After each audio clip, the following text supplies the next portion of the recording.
에스겔 말씀을 우리가 계속 살펴보고 있고 26장서부터 28장까지 말씀은 두로에 관련된 심판의 메시지, 경고의 메시지가 소개되고 있습니다.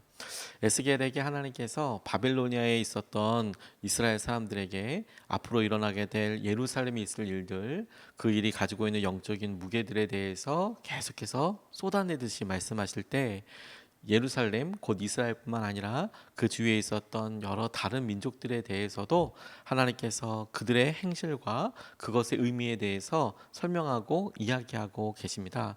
그 말씀이 이 예루살렘에 대한 경고와 어우러져서 계속해서 반복되면서 경고와 또 돌아올 것에 대해서 종용하고 계시는 것을 보게 됩니다.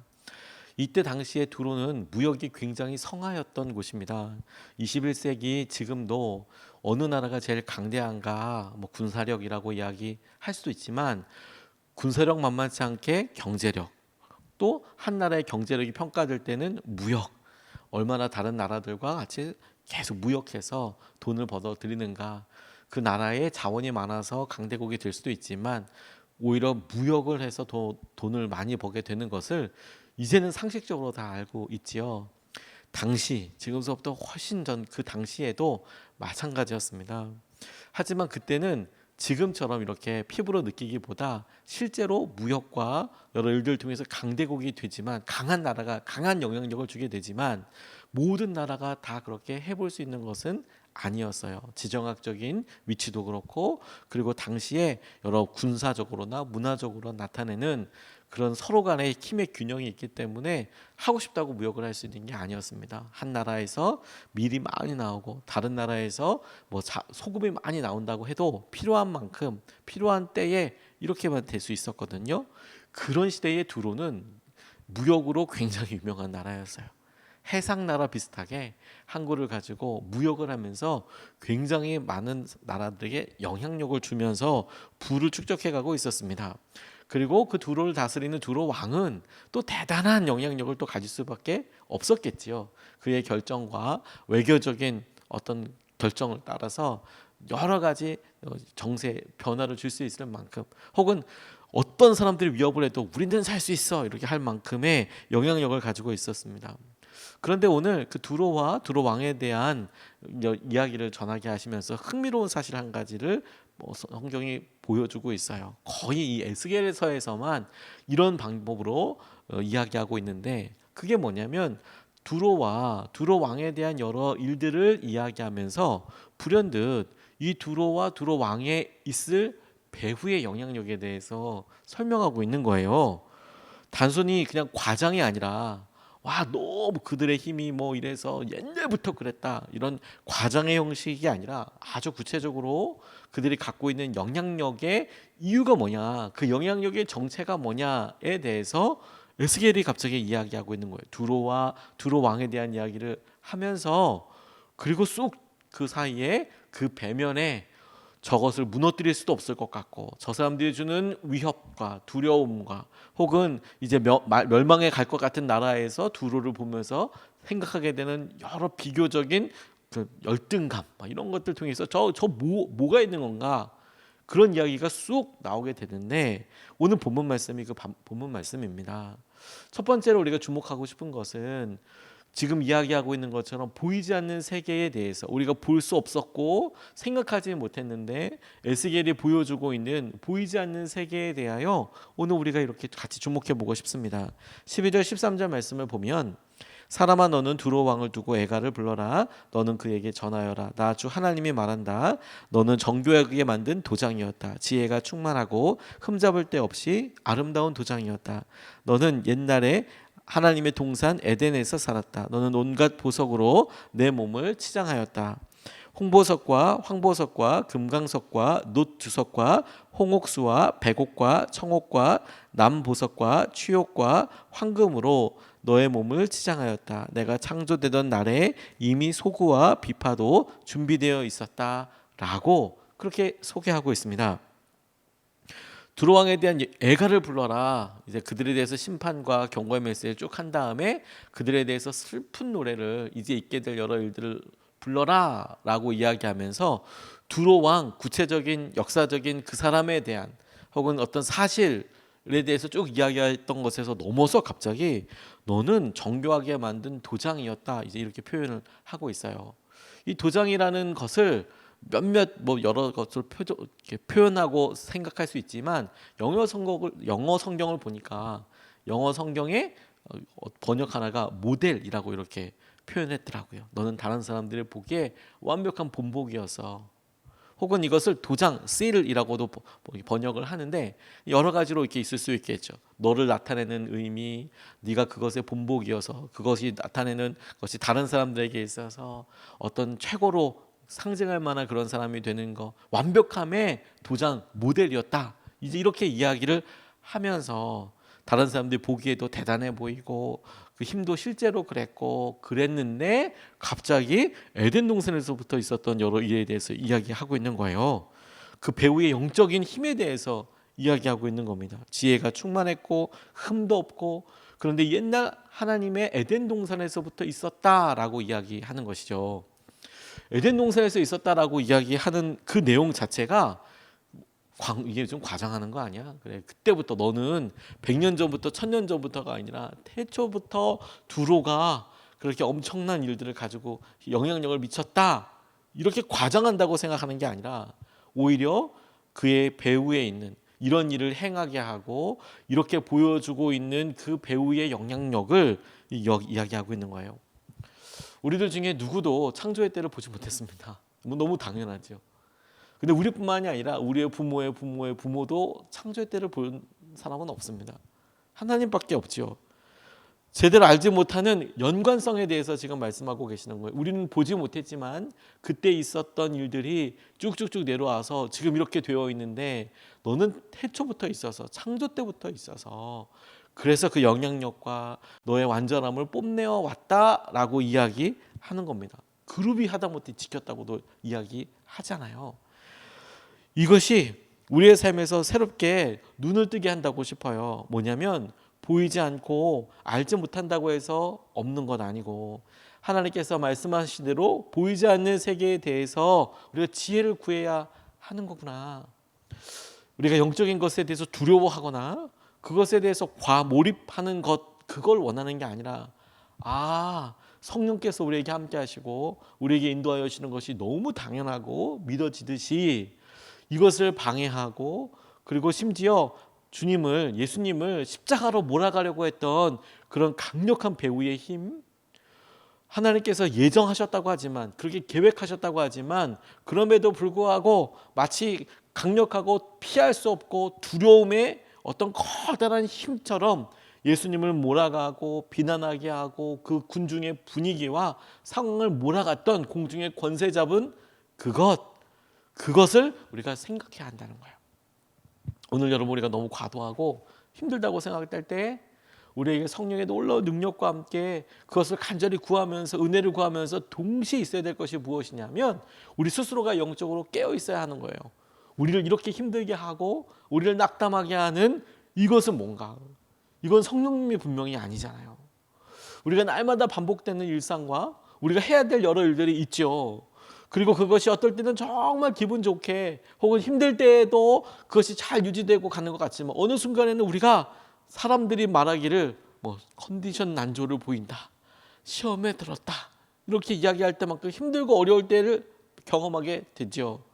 그래서 건강하게 그래, 이럴 때도 있지, 이럴 때도 있지, 이럴 때도 있지, 이렇게 생각할 때 뭐에 주목해야 되냐면 순간순간 드는 우리의 마음속에 너무도 극단적인 생각들과 파괴적인 생각들과, 그리고 우리에게 잘할 수 있음에도 불구하고 드는 여러 실망과 또 다른 배후의 힘에 대해서 봐야 한다는 거예요.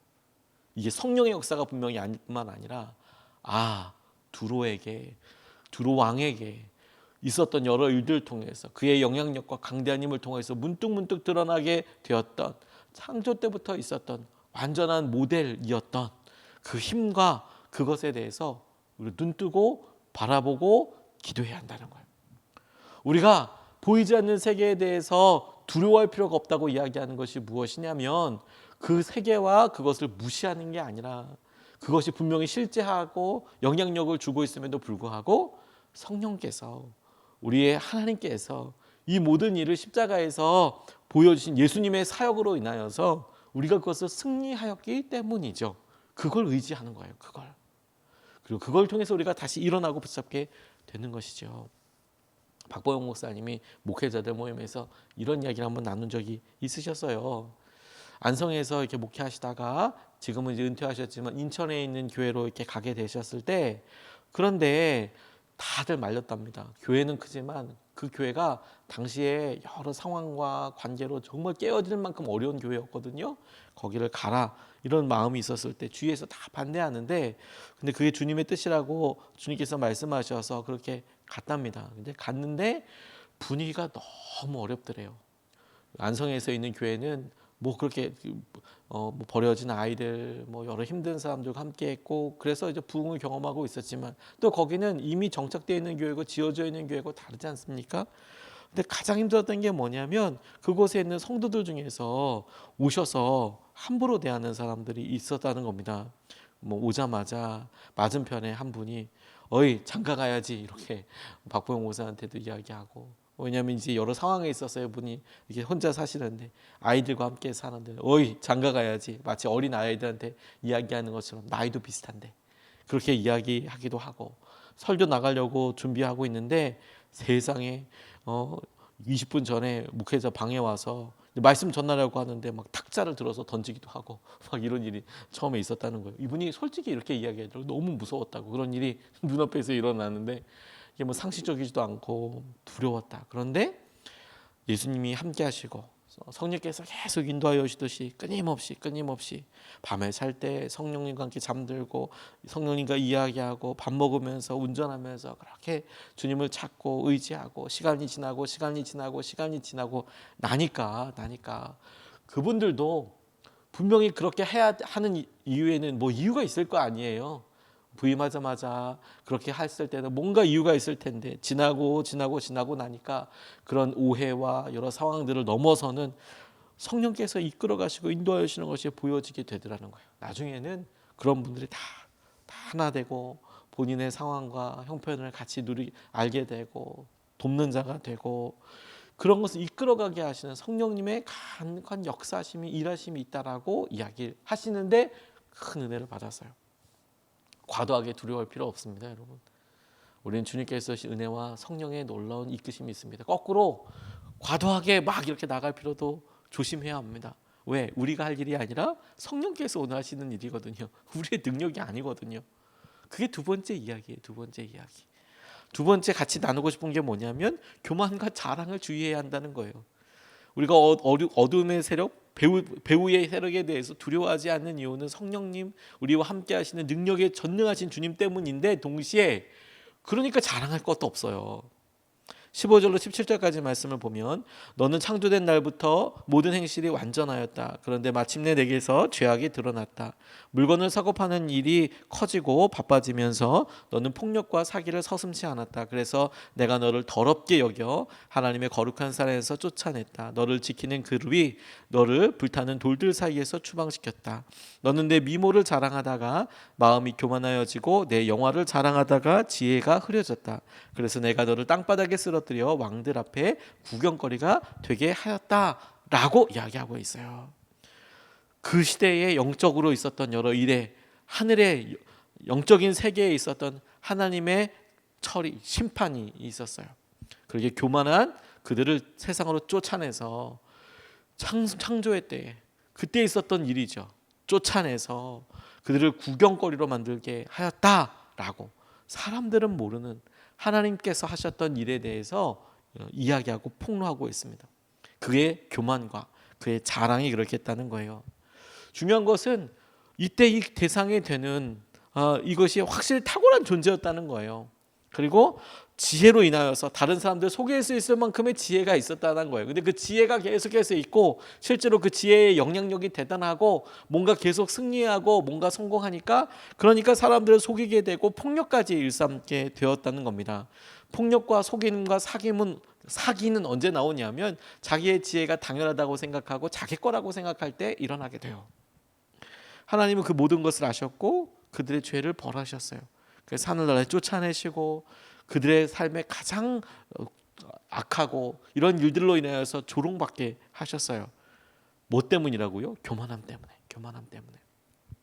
자랑하는 데 마음을 두어서 지혜가 흐려졌기 때문에. 자랑으로 마음에 두어서 지혜가 흐려졌다는 것은 자기에게 있는 이 일, 이거 자기 때문이라고 생각하고 당연하다 생각하고 누려도 된다고만 생각하다 보니, 그러니 이런 일이 자연스럽게 드러나게 되더라는 거예요. 하나님 앞에서 두려워하고 하나님께서 하실 겸손한 마음으로 신뢰하는 것이 너무 중요한 거죠. 여러분, 이것이 우리와 멀리 있는 것만의 이야기가 아닙니다. 영적인 세계와 배후에 있는 영향력에 대해서 우리는 얼마나 삶에서 자주 그리고 아주 교묘하게 경험하고 있는지 몰라요. 저는 어느 선교사님이 이렇게 고백하는 것을 듣고 이렇게 마음으로 확 눈이 띄어졌던 때가 있었습니다. 언제냐면 이분이 오랫동안 선교사로서 사역하셨던 분이었습니다. 해외에 나가서 선교사로 사역을 하다 보니 하나님께서 주신 은혜가 있었고 부흥도 경험하게 되고 공동체도 서게 되고, 그래서 이렇게 훌륭하게 사역을 하게 됐는데, 선교사님들이 안타깝지만 시기가 지나고 오래 이렇게 있다 보면 그러면 선교지를 떠나야 할 일이 자이건 타이건 생기게 될 경우가 있습니다. 자의적으로 떠날 때는 그래도 너무 감사한 경우지요. 뭐냐면 그 공동체에서 이제 현지 사역자들한테 다 물려주고 나는 이제 떠나야겠다, 이런 경우가 있고, 아니면 어느 나라에서 열심히 사역했지만 비자가 나오지 않는다든지 뭐 이런 일들로 인하여서 못 들어가는 경우들도 있습니다만, 둘 다 공통점인 점은 뭐냐면 한국으로 들어와야 되거나 들어와서 제3국으로 가야 되거나 진로가 갑자기 확 바뀐다는 거죠. 오랫동안 준비해서도 본인이 나오다 하더라도 이거는 그동안에 오래 있었던 선교지에서 나와야 하니까, 이제 그 정도가 될 정도면 꽤 오랜 시간을 보냈으니까 이분 같은 경우에는 한국에 들어와서 사역을 하게 되셨어요. 그런데요, 한국에 들어와서도 뭘 하게 되셨냐면 오랫동안 선교했던 선교지의 사람들이 우리나라에 외국인 노동자로 많이 와 있는 거예요. 그래서 이분이 외국인 노동자들을 위한 교회를 담임하게 되셨어요. 담임을 하다 보니까 계속 이제 이야기하는데, 그 교회 특징은 뭐냐면 한국 사람들은 많지 않고 거의 그 외국인 노동자들로 인한 교회가 구성되어 있는 거예요. 본인 언어적으로나 이런 데 전혀 문제가 없고 마치 필리핀에 있었던 것처럼 막 얘기하고 그리고 교회도 우리나라에서 이렇게 하게 된 거죠. 그런데요, 우리나라랑 그쪽 나라랑 벌써 물가부터 다르지 않습니까? 땅부터 다르지 않습니까? 건물 하나 얻으려고 해도 차이가 많이 나지 않습니까?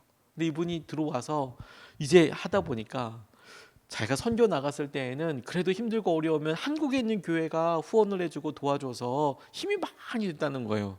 그리고 실제로 그렇게 후원하는 것으로 그곳에서 참 많은 나눔으로 기쁨이 있고, 그것 때문에 참 많은 씨앗을 뿌리고 열매가 있었다는 건데요. 우리나라 들어오니까 이건 똑같이 이제 한국 교회랑 비슷한 상황이 되는 것이고, 도와주시는 교회들이 있음에도 불구하고 이건 그쪽 나라랑 너무 차이가 나는 거죠. 월세부터 차이가 나는 거죠. 월세부터 차이가 몇 배로 나게 되는 거죠.